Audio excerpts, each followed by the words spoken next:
Welcome to Pete and Ellen Blinn. Is that Lily that you have with you? Wow, Lily, it's nice to see you too. Welcome from all of us here at Oak Hill, and glad to have you all the way from Tennessee. And we're certainly glad to be together in worship. We focus our attention this morning on the second chapter of Matthew. We're going to look at verses 1 through 12. Matthew chapter 2. Verses 1 through 12. Now after Jesus was born in Bethlehem of Judea, in the days of Herod the king, behold, wise men from the east came to Jerusalem, saying, "Where is he who has been born King of the Jews? For we saw his star when it rose, and have come to worship him." When Herod the king heard this, he was troubled, and all Jerusalem with him. And assembling all the chief priests and scribes of the people, he inquired of them where the Christ was to be born. They told him, "In Bethlehem of Judea. For so it is written by the prophet, 'And you, O Bethlehem, in the land of Judah, are by no means least among the rulers of Judah. For from you shall come a ruler who will shepherd my people Israel.'" Then Herod summoned the wise men secretly and ascertained from them what time the star had appeared. And he sent them to Bethlehem, saying, "Go and search diligently for the child, and when you have found him, bring me word, that I too may come and worship him." After listening to the king, they went on their way, and behold, the star that they had seen when it rose went before them until it came to rest over the place where the child was. When they saw the star, they rejoiced with exceeding great joy. And going into the house, they saw the child with Mary, his mother, and they fell down and worshipped him. Then, opening their treasures, they offered him gifts, gold, frankincense, and myrrh. And being warned in a dream not to return to Herod, they departed to their own country by another way. May God add his blessing to this, his word. Listen to this video.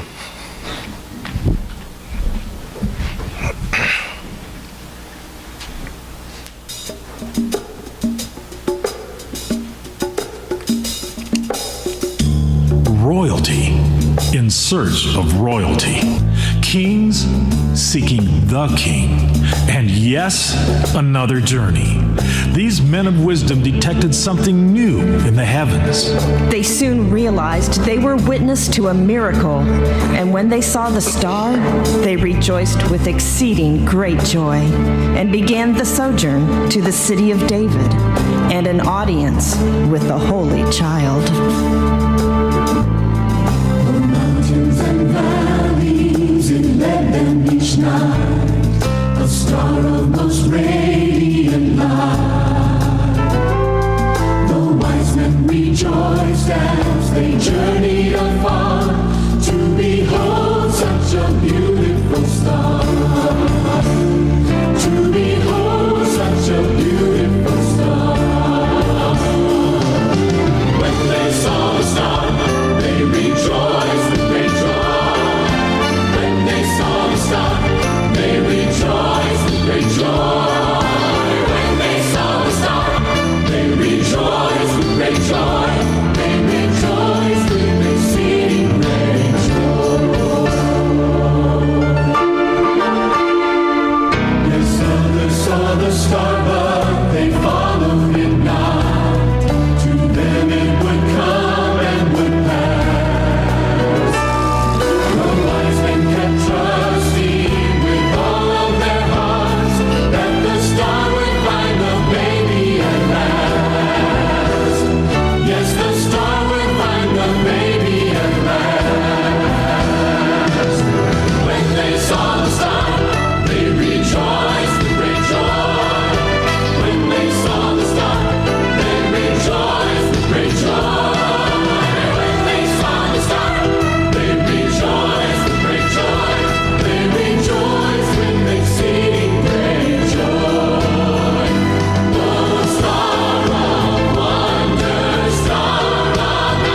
So when they saw the star, what?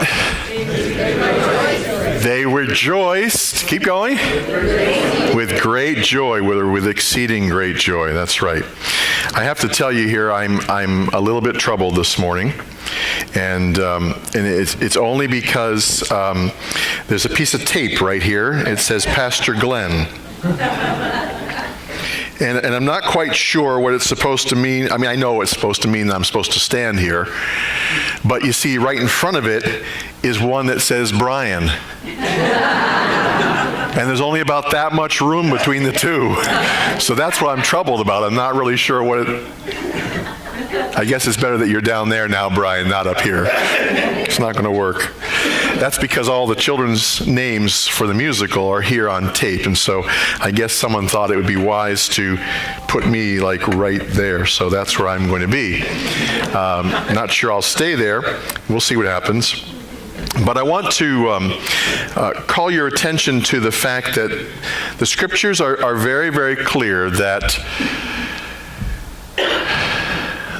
the wise men rejoiced with exceeding great joy. You got that down? Or shall we play that again? Yeah, I love listening to that. I wouldn't mind hearing it again, but don't do it, Kyle, all right? Even if everybody wants it, don't do it, because I don't want you to do it again, so don't do it, okay?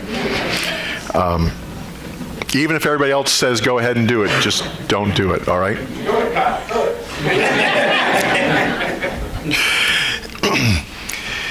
I think sometimes we get very excited because there's a lot going on that brings us great joy.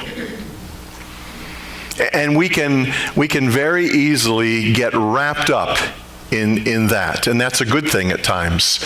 Wonderful events that we enjoy, various blessings that come to us that just bring us joy, and that's great for us to have those times. But listen, it's dangerous if in fact the things that cause us great joy also cause us to miss out on a greater joy. When they saw the star, they rejoiced with great joy. And that's very important, but there's something more to it. I want to have you imagine with me what the headlines of the Jerusalem Post might have looked like.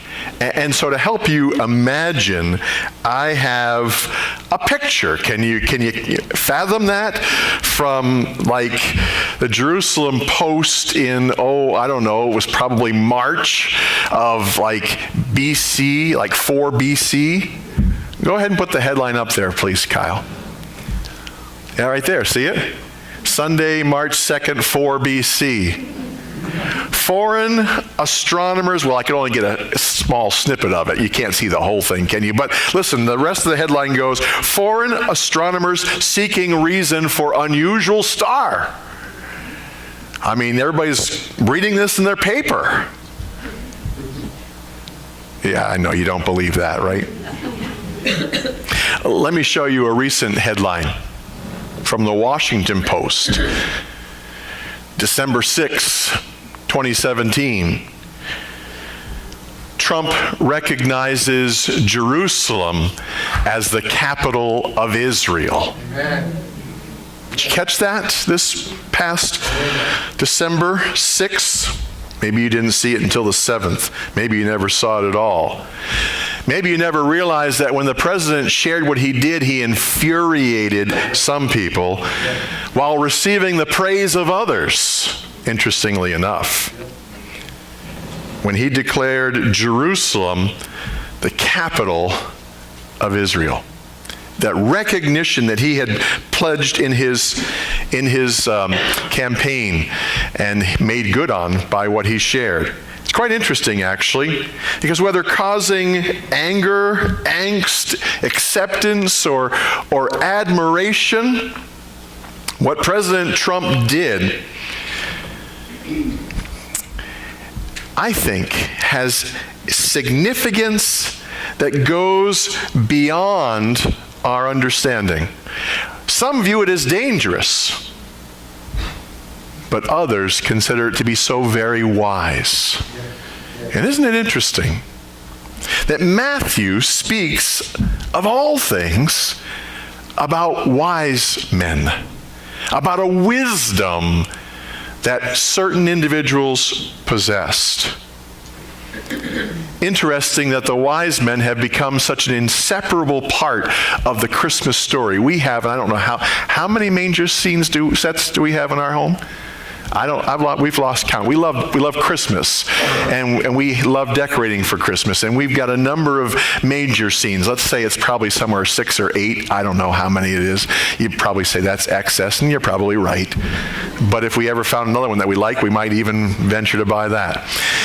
I brought one home from Honduras one time, and we've got some olive wood characters that I brought home from Israel, and we've got a glass nativity set, and we've got one that we had when we were first married, and we've got one that we found in an antique store, and you get the drift.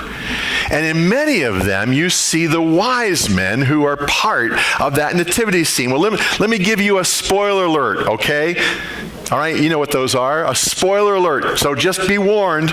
It's coming. It's coming. The wise men were not there at the manger, at the nativity, at the same time as the shepherds, all right? That's a spoiler alert. I'm sorry if I've just blown Christmas for you. I'm sorry if you feel like the cards you sent out with the wise men on it are like all wrong now. I won't hold that against you. How many did we get of those? 6 or 7? No, I'm kidding.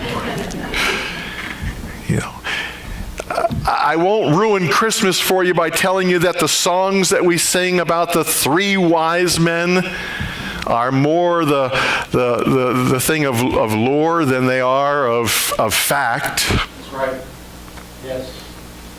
So again, I'm not going to ruin Christmas for you. I'm going to stand here still.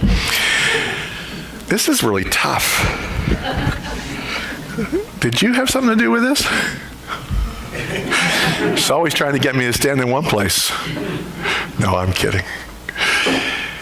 So we have this idea of Christmas, and we picture the nativity, and we even have it on our ties. Can you imagine? See, I got the star here. I wore that for a reason. Talking about Matthew 2, it talks about the star, right? There's no wise men on this tie, so it's safe to wear, even though I'm talking about the wise men. See, they probably weren't there. They weren't there. That kind of blows us away when we think about this. But why are they here in the nativity story? Why are they part of this? What is Matthew trying to tell us? I mean, clearly these Gentile wanderers give us pause. And here's why, in part.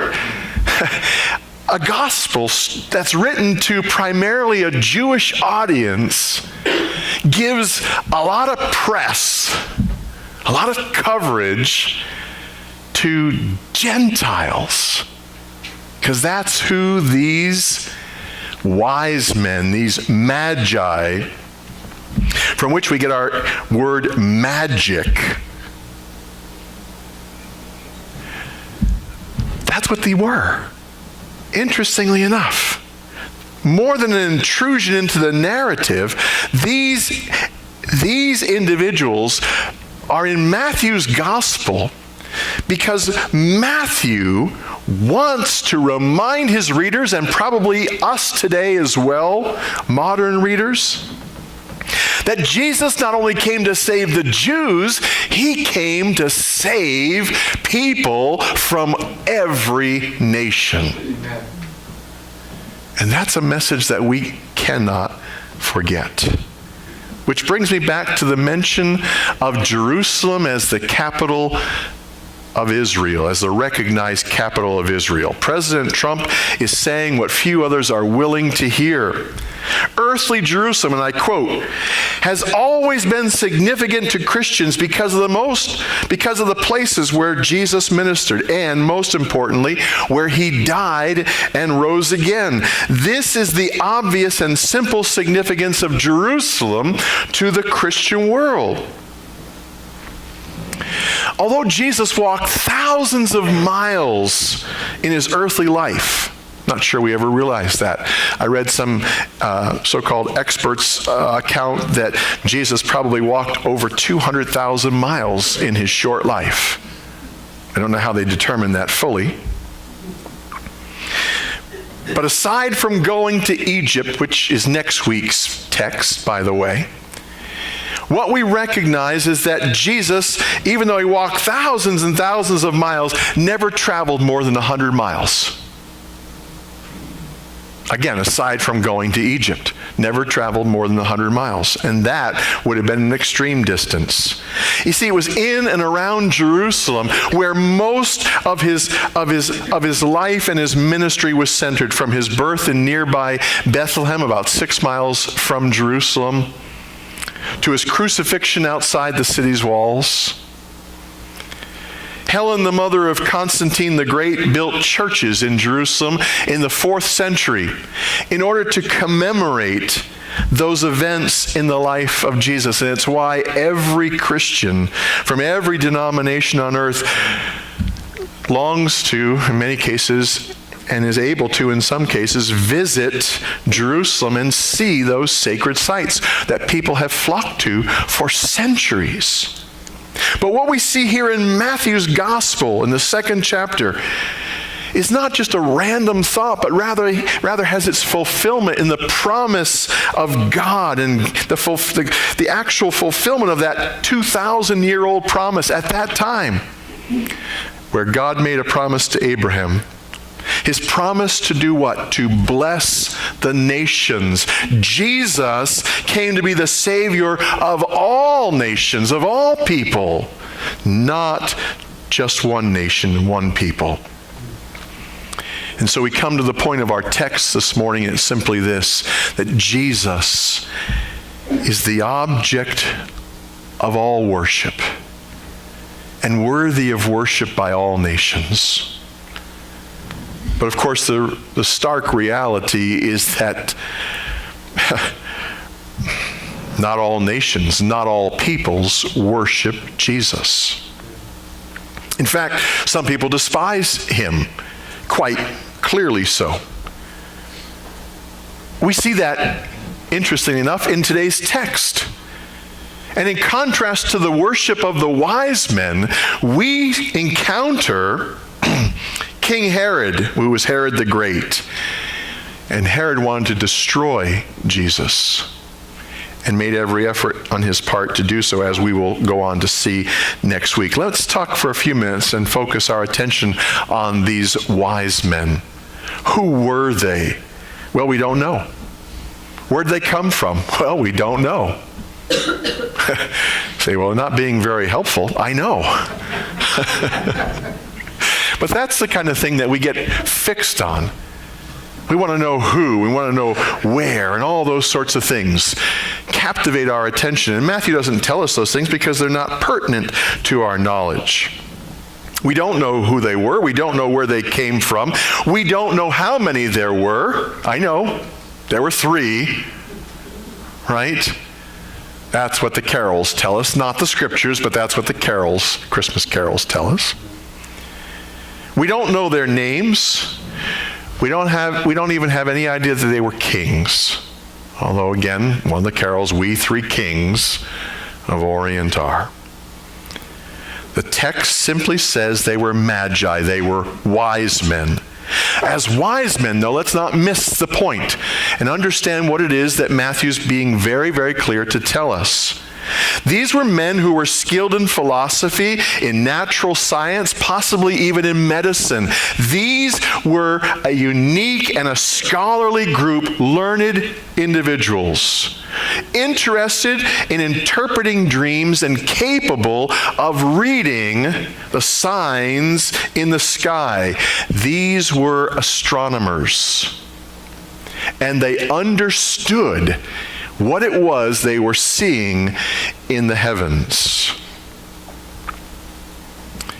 And these men, specifically the ones mentioned in Matthew 2, were earnest, very earnest, and very anxious to interpret what they had seen in the heavens.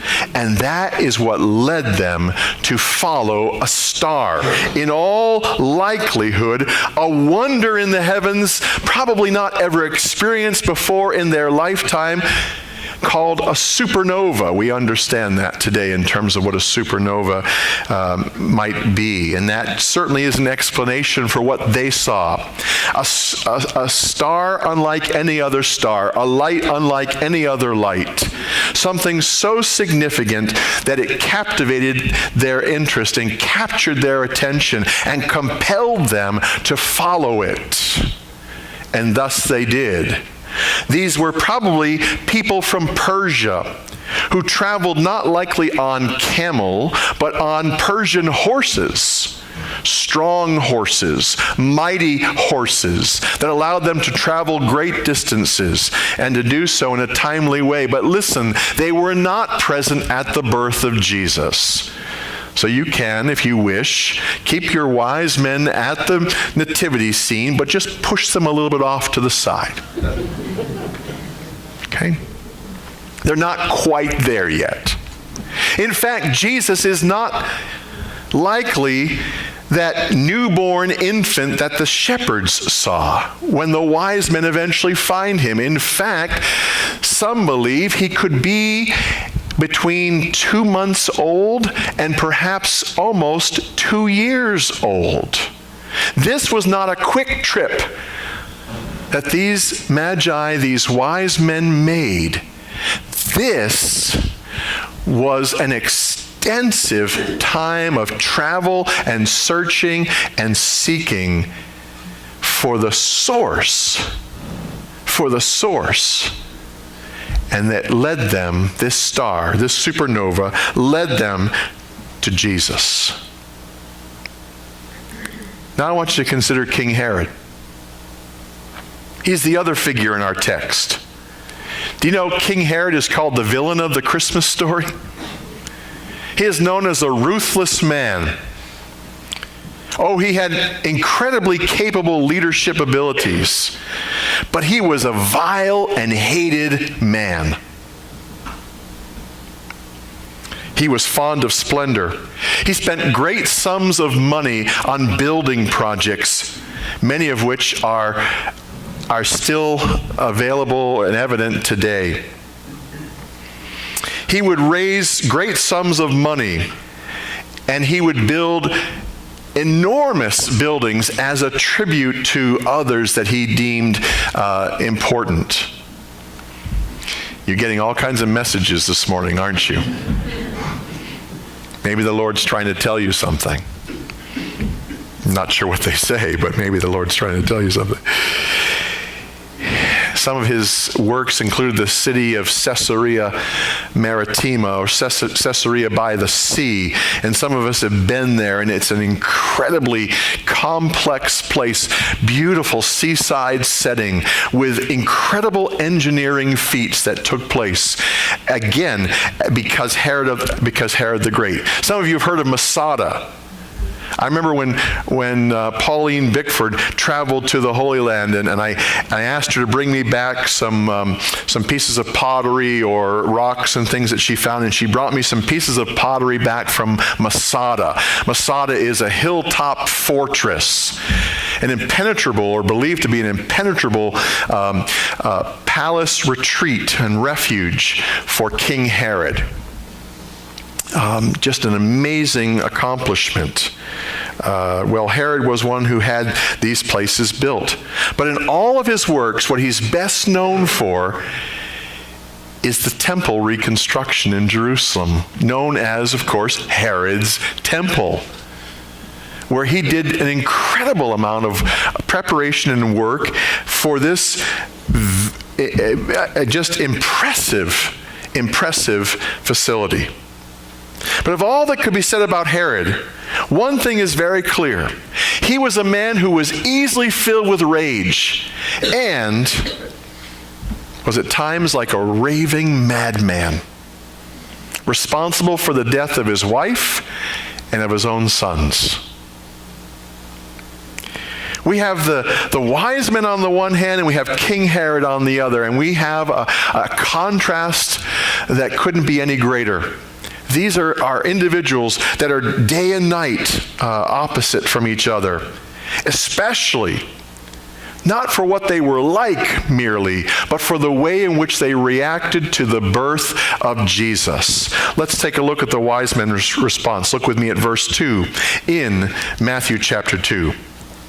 The wise men, as we see in verse 1, came from the east to Jerusalem, saying, "Where is he who has been born King of the Jews?"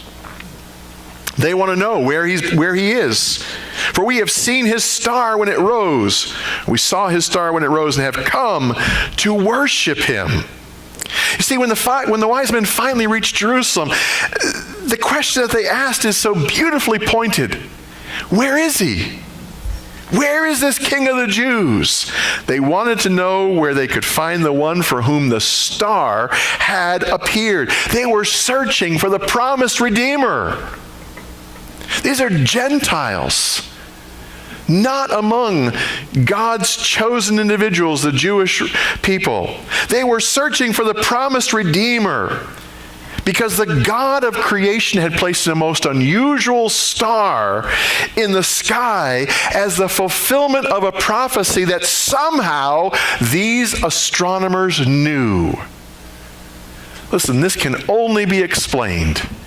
Even though there are many efforts and attempts to explain it away, it can only be explained as the work of God to capture the hearts of once lost men and cause them to find Jesus, the promised Redeemer, and the hope of the world. And guess what? The same thing happened in your life if you are a follower of his. Once lost persons were given exposure to the light of the gospel because they were quickened in their spirit and made alive to the things of God and were, by the Holy Spirit, able to receive salvation as God's gift. That is a great story. That is your story. That is my story. If we have come to know Jesus as our Savior. Now, I'm not suggesting to you that the wise men were devout followers of Jesus. What I'm suggesting to you is that somehow God, in his sovereignty and providence, ordained that Gentiles from a faraway country were able to travel to Jerusalem in search of someone who was altogether different than any other person who had ever been born to that point in time, or may I add, since then. And that's significant, is it not? But you know what? The news is revealingly tragic. So far as we can tell, they went up and down the streets of Jerusalem asking the question, where is he? Where is he? Where is he? And no one knew the answer. No one in the city of David could say that the king who was in the line of David had been born.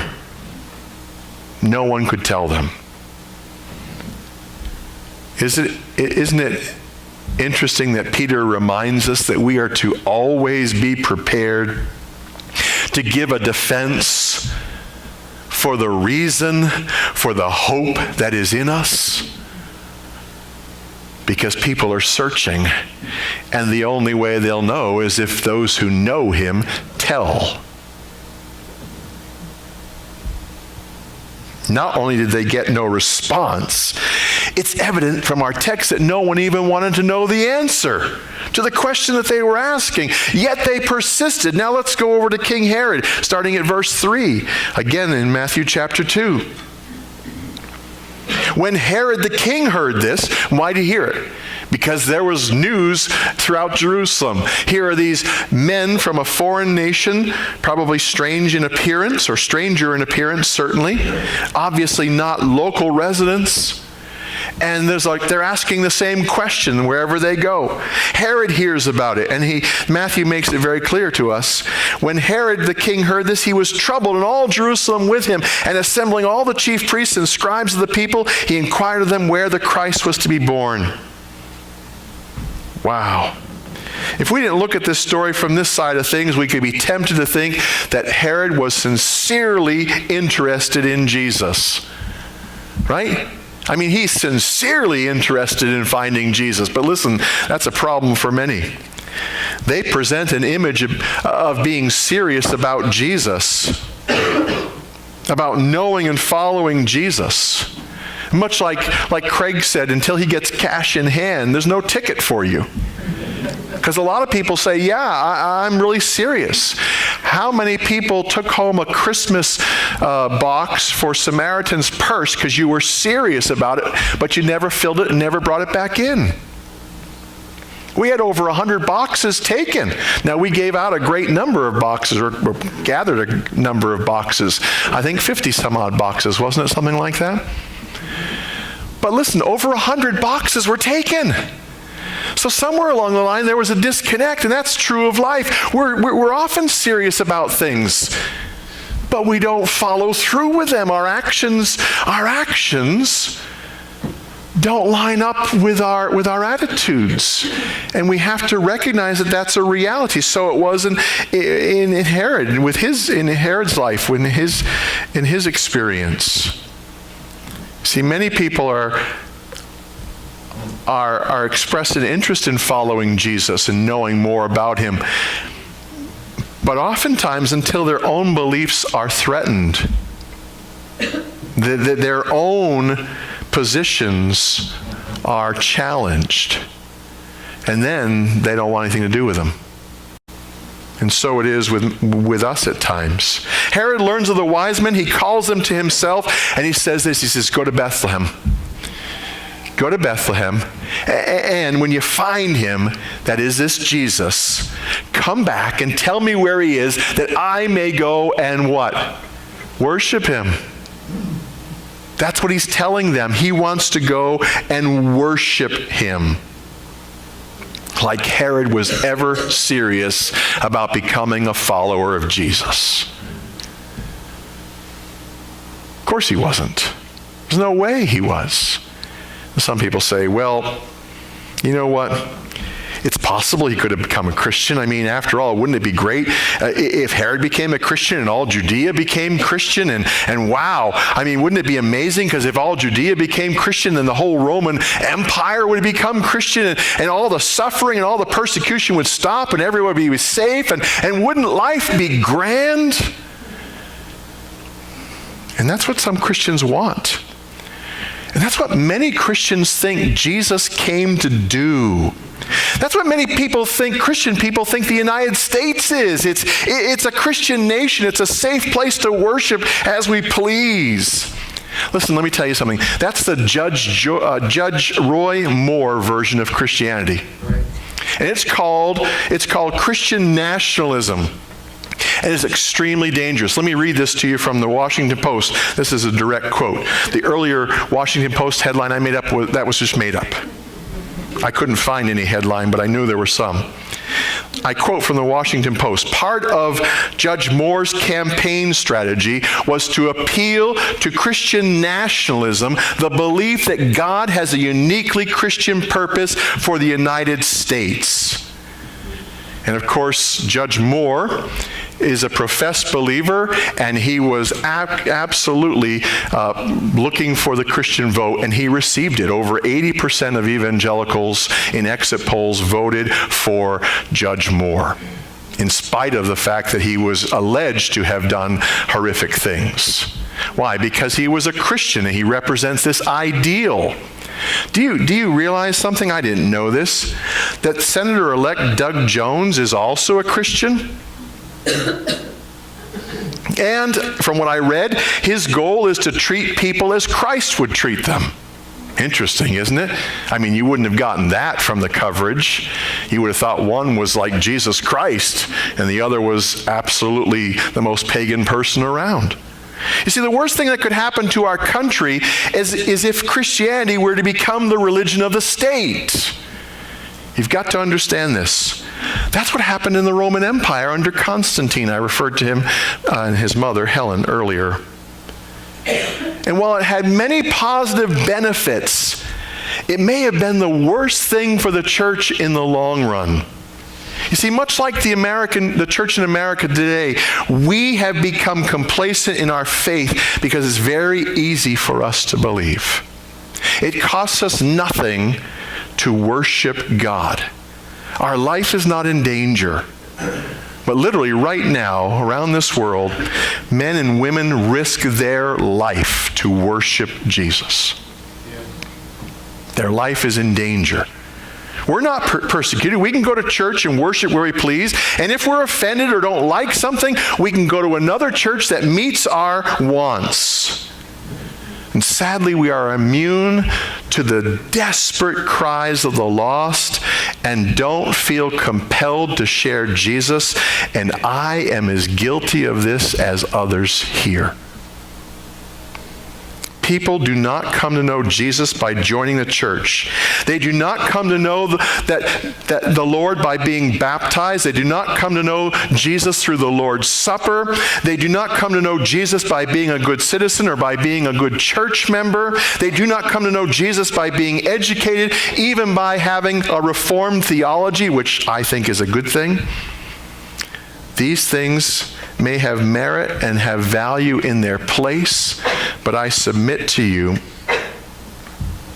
there's only one way to the knowledge of the infinite God and to the forgiveness of sins, and that is through a personal relationship with Jesus Christ, who suffered and died for us under the judgment of God, who is just in punishing sin, but gracious in forgiving those who come to him through faith.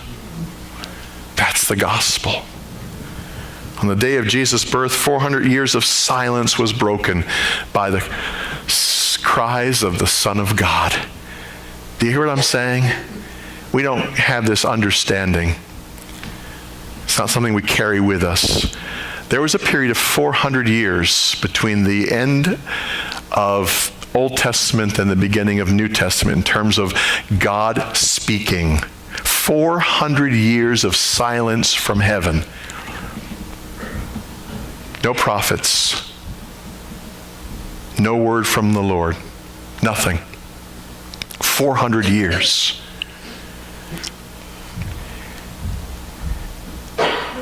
And John the Baptist came on the scene and started proclaiming about one who was coming after him who was greater than John.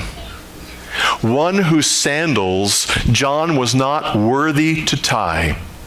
One who would set the captives free. One who would cause the blind to see. One who would cause the dead to live again. One whose name is Jesus. The silence, which was deafening, was broken by the cries of an infant. And though we sing Silent Night, I guarantee you, it was no silent night.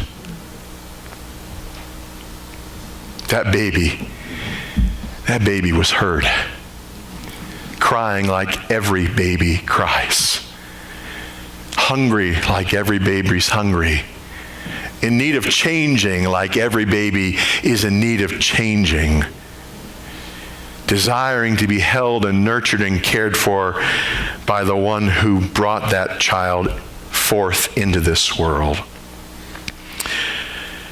On that day, when that birth occurred, and shepherds had come to see this, that the angels and the host of heaven had told them about, came to see that child, a star appeared.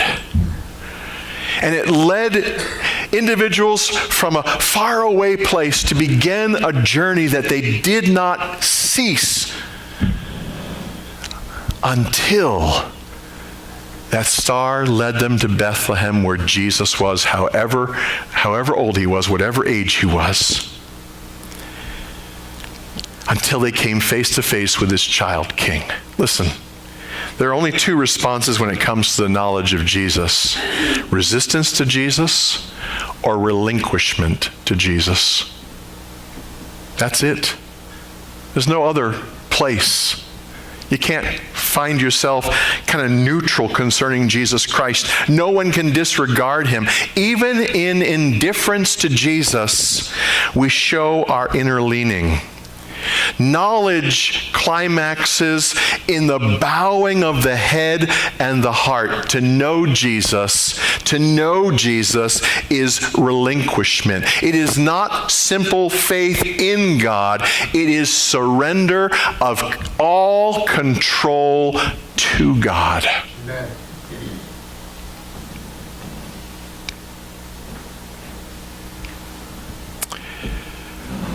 Jesus is the great divider of men. You will either follow him or you will reject him. And to reject him is to place yourself in great peril. Possessing scriptural knowledge about Jesus is never enough. Christ worshipers surrender total control of their life to him. Total control. So where do you find yourself this morning? Last Sunday I told you about a tragic accident that occurred on Sutton Avenue just during the week preceding, and how a young woman's life was gone in just a short time.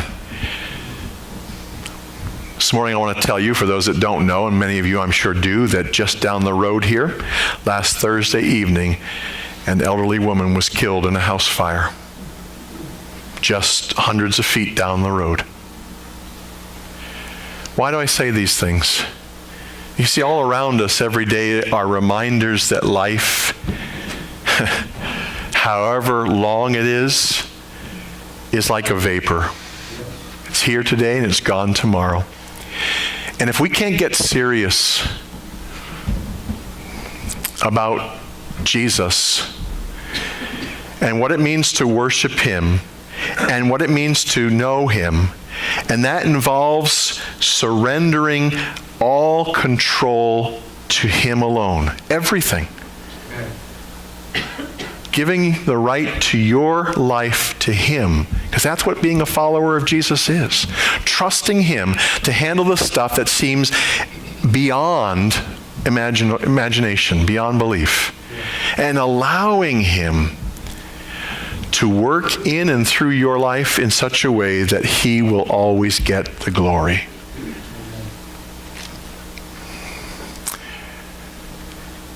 As we close in prayer this morning, I can't help but think that it's possible that, like me, some of you have struggled with this very issue. Some of you are struggling. I just want to simply encourage you, don't struggle alone. We are a body. We are a community. God has called us together to be here for each other, and sometimes we are in superficial ways and sometimes in more serious ways. But we've got to recognize that the greatest thing that we can do when it comes to the body is to minister encouragement to each other, to come alongside each other, to care enough to walk with people through the real struggles that we face.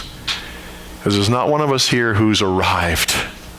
Not one of us here whose life is problem-free. Did you have a problem-free week last week? You know? Oh, you just need some more positive thinking. Think more positively. That'll do it. Try it this week. Try a little harder. I guarantee you a positive free week. In fact, ushers, would you pass the offering plates one more time? And if you will truly give to the Lord, you'll have a problem-free week. Get your checkbooks out now. I'm making light, obviously, and I've gone way too long. I got 11:45 on my clock up here. Yeah, it's because I wandered off the tape. Let's pray.